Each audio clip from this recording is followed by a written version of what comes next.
الدين شنو قدم للمجتمع العراقي؟ اليوم نشوف الدول الكافرة أفضل المدارس، أفضل الجامعات، أفضل المستشفيات، أفضل الأماكن الترفيهية، أفضل البنى التحتية، أفضل الخدمات مقدمينها للمجتمع.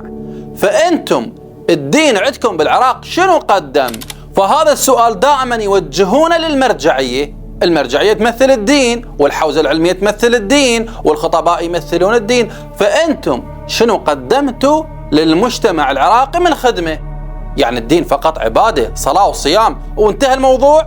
أقول لك لا. نفس هذا اللي قدمته الدول الكافرة والمتقدمة اللي دائما تضرب مثال بها، أقول لك اليوم الدين والمرجعية قدمته للمجتمع.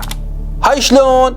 وش وقت؟ وشلون رحمتها؟ أنا أقول لك شلون. العتبات الدينية المقدسة تحت إشراف المرجعية، قدرت اليوم المرجعية تحولها من أماكن عبادية صوم وصلاة وقراءة فاتحة إلى شنو؟ أماكن خدمية.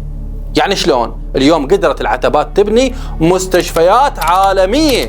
يعني هاي المستشفيات اللي تشوفها بديش الدول المتقدمة من أفضل أجهزة، من أفضل دكاترة موجودة عندنا بالعراق. فبدل ما تروح تسافر للهند، لبريطانيا، لأمريكا على مود تراجع الدكتور تسوي عملية، تعال هنا بالعراق. فالعراق صار دولة متقدمة. اليوم نشوف الجامعات من أفضل الجامعات، من أفضل جودة تقدمها إنه هي الجامعات اللي تابعة للعتبة، نافست الدول المتقدمة. اليوم نشوف المدارس الأكاديمية اللي فتحتها العتبة بكربلاء وبالنجف وبالحلة وبجميع المحافظات جاية تتوسع. فهي من أفضل المدارس ومن أفضل الجودة تقدمها للمجتمع. فالبعض يقول اليوم وشنو فرقها عن المدارس الأهلية؟ أقول لك فرق السمع عن القاع. لأن هاي المدارس اليوم الأهلية 95% هي مدارس تجارية، همه انه هذا الطالب المهم ياخذ شهاده ورقيه، لا اخلاق للاسف ولا تعليم ولا ثقافه.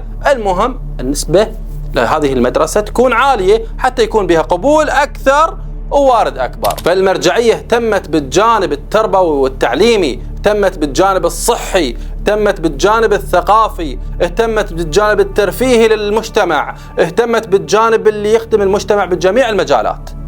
فكل شيء اليوم جاي تقدمه هو عن طريق المرجعية. فبدل ما نروح ونخلي ايدينا بيد هاي الدول الكافرة ونطبع وياهم، قدرت اليوم المرجعية الدينية تقدم هاي الخدمات رغم عجزت الدولة عن تقديمها.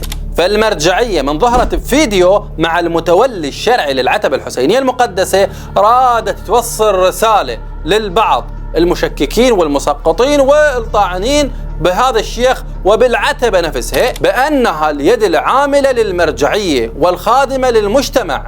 فكل شيء اللي جاي تقدمه هاي العتبات هو لخدمة المجتمع تحت إشراف المرجعية. هسه البعض راح يرد ويقول يابا ترى هاي المشاريع وهاي الخدمات اللي جاي تقدمها العتبات هي ترى مو مجانية. أقول لك لا، مجانية للفقراء والمحتاجين، لكن ما يصير تكون كلها مجانية. يعني أنت من تروح المستشفى أهلي أو المدرسة أهلية تنطيهن وأنت الممنون، لكن من تروح أنت بأقل منهن للمدارس وللجامعات والغيرهن اللي تابعات العتبة لا، ما يصير، لازم تكون مجانية. هذا مو منطق.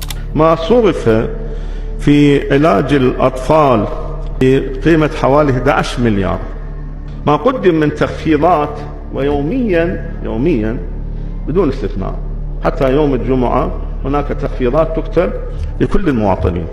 وكثير من هؤلاء المرضى نقدم لهم دعم مالي من مكتب المرجعية الدينية في كربلاء المقدسة بقيمة 14 مليار و141. والمصيبة يجيك واحد وقال لك هاي المرجعية صامتة، إذا هاي الأعمال كلها وهاي الخدمات كلها اللي الدولة بكبرها شايف ما قدمتها إلك، قدمتها إلك المرجعية. لو يجيك واحد ويقول لك الدين فقط عبادات صوم وصلاة، يا بوشو هاي شنو؟ هاي نزل من الفضاء.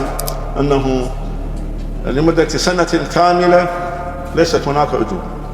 العلاج بكل أنواعه الآن راح يكون مجانيا إن شاء الله في هذه الأكاديمية،